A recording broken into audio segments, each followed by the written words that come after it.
The Federal Reserve finally did what everybody expected it to do, and they raised the interest rates yesterday by a mere 0.25%. That is not going to do it in terms of curbing inflation. It is signaling to the market that there will be a steady increase in the interest rates, that it's going to be 0.25 percentage points every time. They're going to do this very incrementally, but they're going to do it 6 more times by the end of the year, which would put the interest rates at about 1.5, 1.75% if they are on track. Okay, that is significantly higher than it is now. It is well below what it would need to be in order to curb inflation, considering that inflation rates right now are running so hot that they're probably in double digits year over year. According to the Wall Street Journal, Federal Reserve officials voted Wednesday to lift interest rates and penciled in 6 more increases by year's end, the most aggressive pace in more than 15 years, in an escalating effort to slow inflation that is running at its highest levels in 4 decades. The Fed will raise its benchmark federal funds rate by a 0.25 percentage point to a range between 0.25% and 0.5%. That is the first rate increase since 2018. Officials signaled they expect to lift the rate to nearly 2% by the end of the year, slightly higher than the level that prevailed before the pandemic hit the United States economy 2 years ago when they slashed rates to near zero. Now, you should remember that what that means is that when they slashed rates to near zero at the beginning of the pandemic, the interest rates were about 2%. We did not have inflation rates that were running at 8, 10, 12%, 15% in terms of goods. Right now, services are running about 5% inflation rate. Goods are running about 15% inflation rate. So increasing the interest rates to what we had just before the pandemic is not going to do it. You're going to need many, many more interest rate increases. The market took this as a sign that the Fed is getting serious and that they think that the economic growth of the country is going to remain strong. But I would take this as a sign the Fed, once again, is playing around with things that it does not understand. I've constantly been told the Federal Reserve is filled with experts, and yet throughout my lifetime, the Federal Reserve has blown it with easy monetary policies. This was true under Alan Greenspan in the 2000s. It led to the cratering of the economy 2007, 2008. It's been true under Jerome Powell, who spent the last 2 years printing more money than God has ever seen. The Fed's post-meeting statement hinted at rising concern about inflation that initially appeared last year to be driven by pandemic-related bottlenecks, but has since broadened. Fed Chair Jerome Powell announced, he said, as I looked around the table at today's meeting, I saw a committee that's acutely aware of the need to return the economy to price stability and determined to use our tools to do exactly that. Powell announced yesterday that wage increases should slow. Here's what he had to say. There's a misalignment of demand and supply, particularly in the labor market, and that is leading to wages moving up at ways they're not consistent with 2% inflation over time. And so we need to use our tools to guide inflation back down to 2%. Okay, so what he is essentially saying is that by raising the interest rates, you're going to get the wildly overpaid segment of the population that has been sitting it out back into the workforce because the economy is going to slow just a little bit. People are going to go back to work. And when they go back to work, they're going to be paid a little bit less. He then said that the Fed is also going to start shrinking its balance sheet. They're going to start selling off their $9 trillion asset portfolio. He said that the Fed will finalize that plan by May 3rd or 4th. Here he is yesterday. We made excellent progress toward agreeing on the parameters of a plan to shrink the balance sheet. And I'd say we're now in a position to finalize and implement that plan so that we're actually beginning runoff at a coming meeting, and that could come as soon as our next meeting in May. So this has some pretty serious ramifications for everybody involved. If you take a look at the Wall Street Journal piece, they say what the Fed's interest rate increase means to you. Well, you will feel the impact of rising rates on the individual level and on a household level, says the Wall Street Journal. When interest rates go up or down, the resulting changes in other rates impact the way we borrow money, but also how we save money. Frustrated house hunters, for example, have already seen mortgage rates increase in recent months. Rising rates mean home buyers will pay a little bit more each month in mortgage payments. So those mortgage payments are probably going to go up. You should have taken advantage of American financing and refined your mortgage 6 months ago. Okay, the reality of the situation is that you're about to see all of those mortgage interest rates go up, and that's going to have an impact on how you pay your mortgage or whether you can even buy that new home.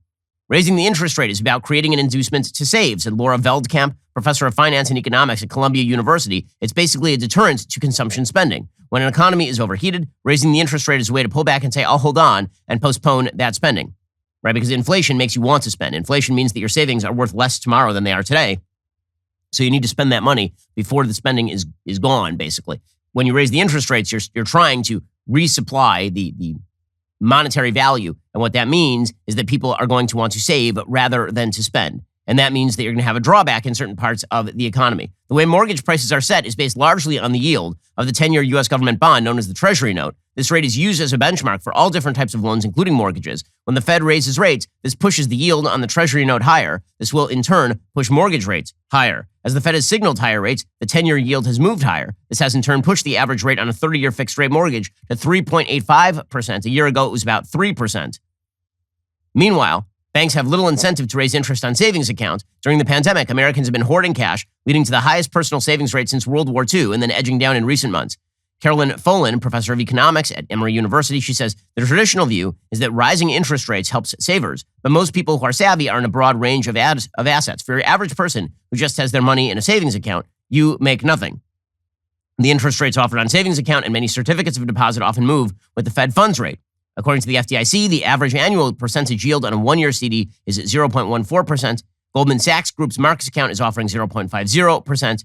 Low interest rates very much affected savers, said Fernando Martin, assistant VP at the Federal Reserve Bank of St. Louis. People were looking for alternative investments in yield, which always implied more risk. As interest rates go up, CDs will go up, which should perhaps help savers a little bit more. So what you're going to see, by the way, is less investment in startups. You're going to see less investment in brand new SPACs. There's going to be less investment, generally speaking. Inflation creates stock market bubbles. When you take out a car loan, that loan has a fixed interest rate pegged to Treasury yields. That means the rise in interest rates shouldn't bring a lot of surprises for those who have fixed rates, but if you have a variable rate, you're about to feel it. Credit card debt is about to go up. According to Wallet Hub's March report of more than 1,500 credit card offers, the annual percentage rate for those with good credit is 18.98% APR. An increase in interest rates can sometimes affect the credit card percentage rate. Student loans, those interest rates are probably going to go up. So bottom line is that when you raise interest rates, what you end up doing is you end up encouraging saving, discouraging spending. You end up discouraging lending by banks. The goal is to take money out of the economy. That is the stated goal of increasing the interest rates. And when you have the economy that is running super hot right now, and then you start increasing the interest rates, you're looking at the possibility of stagflation. That possibility, by the way, gets worse when you don't just crush it right away. This is part of the problem here.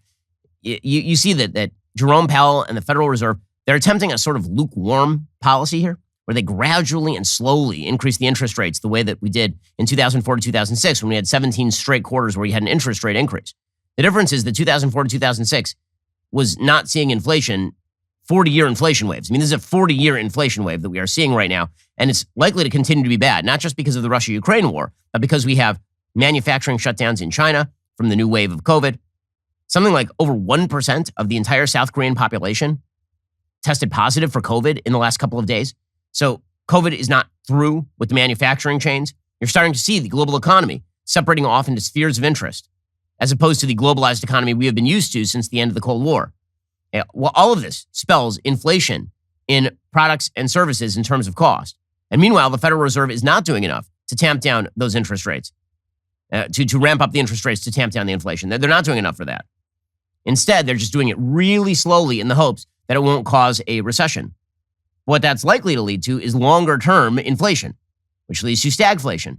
See, the calculation here is, do you take a lot of short-term pain for long-term gain, or do you try and sort of massage this thing? And right now, it appears the Federal Reserve is trying to massage this thing at the moment. Meanwhile, the White House continues to whistle past the graveyard. They have shifted their narrative again on oil and gas. So you remember that when it came to oil and gas inflation, it was originally inflation is imaginary and temporary. Then it was, well, it might be permanent, but it's good because it just means that there's high demand. And then it was, it's oil and gas companies' fault for being greedy. And then it was Putin. And now they are back to it's oil and gas companies' fault for being greedy. Here's the White House blaming oil and gas companies again for the price of oil. Well, we'll reiterate what the president said to oil and gas companies last week. The invasion of Ukraine and the volatility of the oil market is no excuse for excessive price increases, profit padding, or any effort to exploit American consumers. No one should capitalize on Putin's aggression by taking advantage of American families.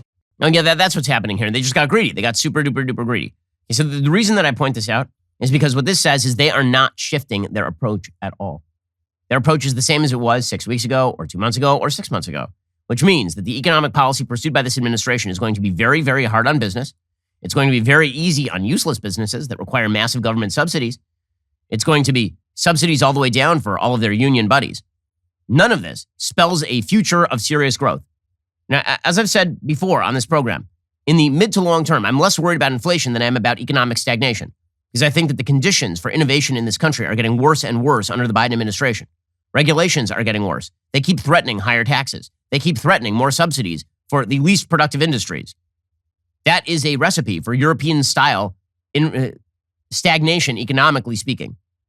We spent more money than we can afford in the last couple of years, and that obviously has driven up things like the inflation rates.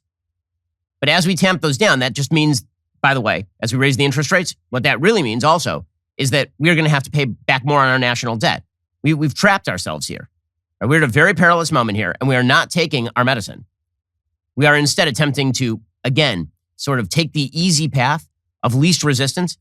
There's a famous story in the Talmud about a man who walks up to another man who's at a crossroads, and he says to the guide, he says, "Which way should I go?" It's a kid. He says to the kid, "Which way should I go here?" And the kid says, "Well, there's the long way that's short, and there's the short way that's long."